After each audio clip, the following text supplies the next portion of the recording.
Hello friends, you're welcome to my channel. My name is Hannah and I'm a software developer living here in Accra. So today I'm going to be discussing the topic of tech layoffs and what it means to you as a software developer. Let's get into the video. So when it comes to tech layoffs, we all agree that we are in a financial crisis and a lot of businesses are downsizing, but it looks like a lot of people in tech are being affected the most. It's really understandable when you think about it from the side of a business owner or a tech lead or someone who is in charge of a team running a business. You can clearly see that the person is running at a loss or the business is not doing so well. But when it comes to the aspect of a developer, what is the magnitude of the threat that this poses to you? It's almost becoming very unattractive to work in tech because then your job is not so secured and you can be laid off at any time.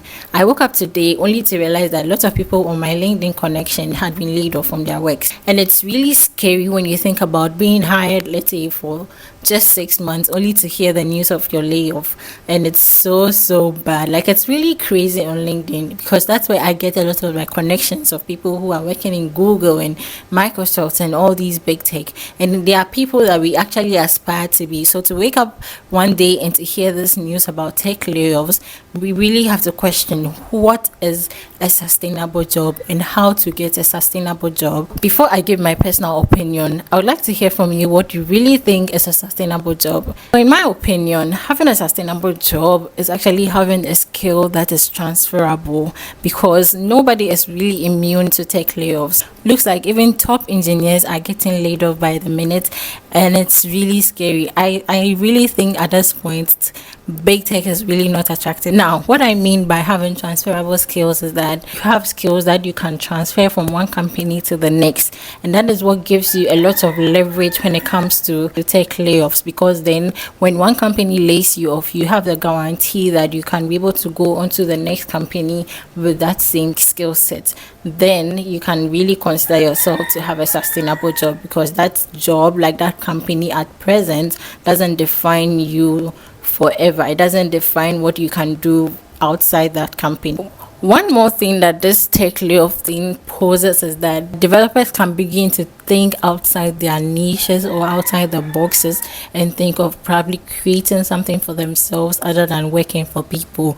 I think that is the only positive side I see about tech layoff, because then it gives them an opportunity to think wider or to explore further than where they currently are. A lot of people get into big tech and then it ends there.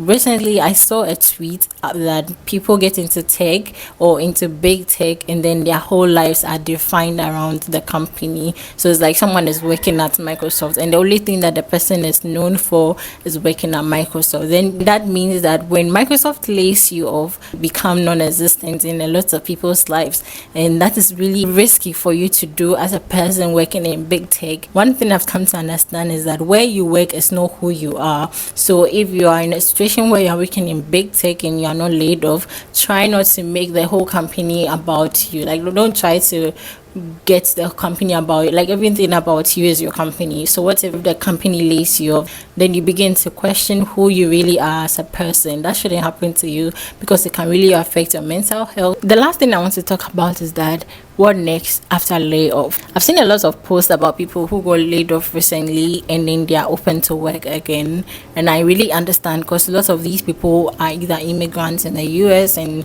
they have about 60 days to find a new job, else they'll be kicked out of the country, which is not so much of a good news. And it's a little worrying, and it's a situation that nobody really prays for. Like, nobody is really expecting, and lots of people were actually now settling in only to receive this news that they are being laid off. So the next thing for you is probably try to put yourself out there, put the work that you do out there, try to communicate your transferable skills. Mind you, a lot of people are actually willing to hire you even when big techs are laying you off. The next thing is also for people who are looking to start their own business. This is an opportunity to do that. This is not a time for you to be thinking about why you were laid off or why things didn't work out your way, this is a time for you to like step up your game and try to do things on your own, or try to do things for yourself other than waiting for the next company or the next interview.